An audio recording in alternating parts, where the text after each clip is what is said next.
السلام علیکم ورحمۃ اللہ وبرکاتہ۔ امید کرتا ہوں دوستو آپ تمام حضرات خیریت سے ہوں گے۔ اللہ سے دعا ہے جہاں بھی آپ ہیں اللہ آپ کو خوشی اور سلامتی کے ساتھ محفوظ رکھے۔ دوستو ہم مسلمان ہیں اور مسلمان ہونے پر ہمیں فخر بھی ہے۔ جناب رسول اللہ صلی اللہ علیہ وسلم ہمارے رہبر، لیڈر، قائد ہیں، دینی اور دنیاوی رہنما ہیں، ہمیں اس پر فخر بھی ہے۔ حضور علیہ الصلاۃ والتسلیم نے اپنے ماننے والوں کی ہر جگہ ہر معاملے میں مکمل رہنمائی کی ہے، ہمیں کھانا پینا بھی سکھلایا ہے، حتیٰ کہ ہمیں جناب رسول اللہ صلی اللہ علیہ وسلم نے بشری ضرورت قضائے حاجت پاخانہ کرنے کا طریقہ بھی سکھلایا ہے۔ آج آپ حضرات کی خدمت میں احادیث کی روشنی میں جناب رسول اللہ صلی اللہ علیہ وسلم کے بتائے ہوئے طریقے کے مطابق پاخانہ کرنے کے آداب اور پاخانہ کرنے کا طریقہ میں بیان کرنے والا ہوں۔ یہ اسلام کی خصوصیت ہے کہ اللہ تعالیٰ نے معمولی چھوٹی چھوٹی چیز کو عبادت بنا کر کے ہمیں دیا ہے، اور اگر ہم ان چیزوں کو اسی کے مطابق کریں جیسے ہمیں سکھائی گئی ہیں تو پھر اس پر اللہ کی جانب سے ثواب بھی ملتا ہے۔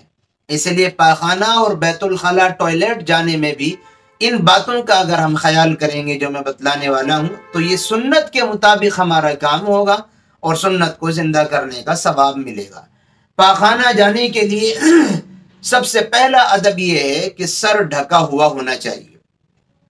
ننگے سر چاہے مرد ہو چاہے عورت ہو کسی کو بھی پاخانہ ٹوائلٹ نہیں جانا چاہیے۔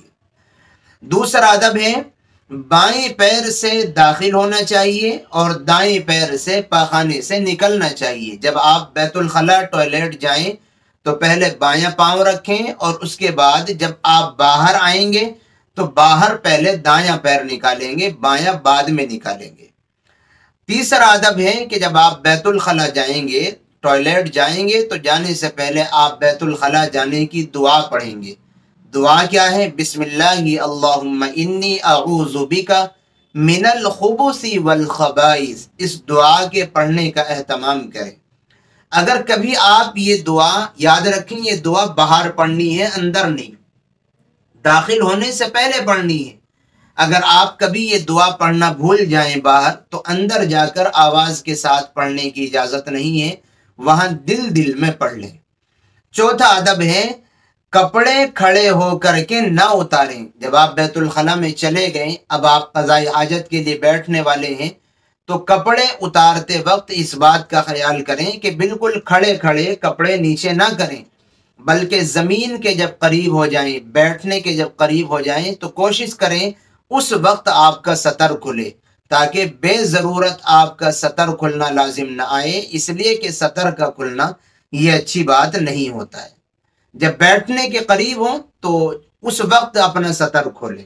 نمبر 5، قضاء حاجت کے وقت نہ چہرہ اور نہ پیٹھ قبلے کی جانب، نہ چہرہ کرنا چاہیے اور نہ پیٹھ کرنی چاہیے، نہ پشت قبلے کی جانب ہو اور نہ ہی چہرہ ہو۔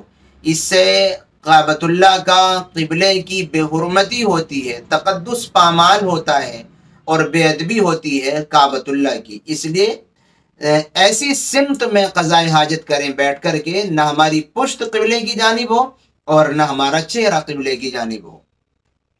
نمبر 6، پیشاب پاخانہ کے درمیان جب آپ قضاء حاجت کر رہے ہوں بلا شدید ضرورت کے کسی سے بات چیت نہ کریں۔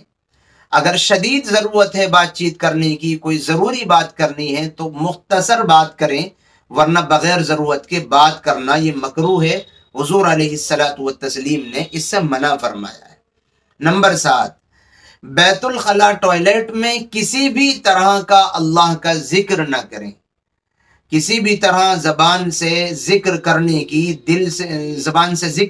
کی اجازت نہیں ہے۔ نمبر 8، بیت الخلاء میں کھانا پینا بھی نہیں چاہیے۔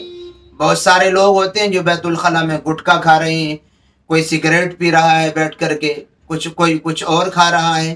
یاد رکھیں یہ ساری چیزیں اس ادب کے خلاف ہیں اور سنت کے طریقے کے خلاف ہیں۔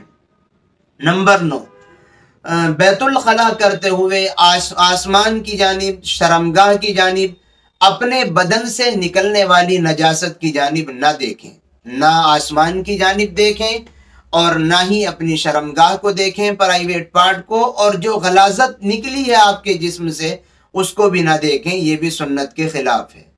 نمبر 10، استنجا اور طہارت کے لیے بائیں ہاتھ کا استعمال کریں۔ جب آپ غلاظت کو دھوئیں تو پھر بائیں ہاتھ سے دھوئیں، دایاں ہاتھ استعمال کرنا غلاظت کی صفائی کے لیے اور گندگی کے لیے یہ مکروہ ہے، جائز نہیں ہے، اور بلکہ احادیث یہ سخت ترین مکروہ ہے، اس کی اجازت نہیں ہے، بایاں ہاتھ ہی اس تعلق سے استعمال کرنا چاہیے۔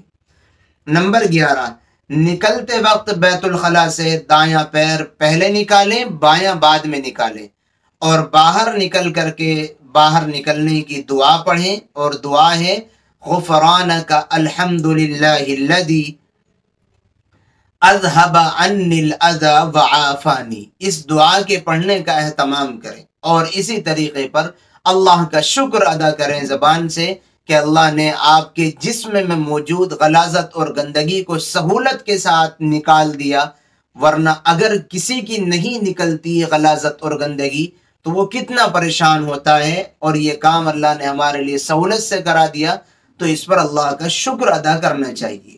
یہ آپ حضرات کی خدمت میں ہم نے بیت الخلاء ٹوائلٹ جانے کا پورا سنت طریقہ آپ کی خدمت میں پیش کیا ہے۔ ایک ادب اور وہ ایڈ کر لیجئے کہ جب آپ بیت الخلاء میں بیٹھیں تو پھر بائیں پاؤں پر زور دے کر کے بیٹھیں، بائیں پاؤں کی جانب جھک کر کے بیٹھیں، دائیں پاؤں کی جانب نہیں۔ ایسا اس لیے کہہ رہا ہوں، اس لیے یہ ادب میں سے ہے، اس لیے کہ بہت سارے لوگوں کو قبض کی شکایت اور پریشانی رہتی ہے۔ بائیں پاؤں پر زور دے کر کے بیٹھنے سے قبض کے جو شاکی شکایت کرنے والے اور پریشان لوگ ہوتے ہیں ان کے لیے قضاء حاجت کرنا آسان ہو جاتا ہے اور پیٹ اچھی طرح صاف ہو جاتا ہے۔ امید کرتا ہوں بات آپ کی سمجھ آ گئی ہوگی۔ دعاؤں کی درخواست ہے، پھر ملیں گے انشاءاللہ کسی نئی اور اچھی ویڈیو کے ساتھ۔ السلام علیکم ورحمۃ اللہ وبرکاتہ۔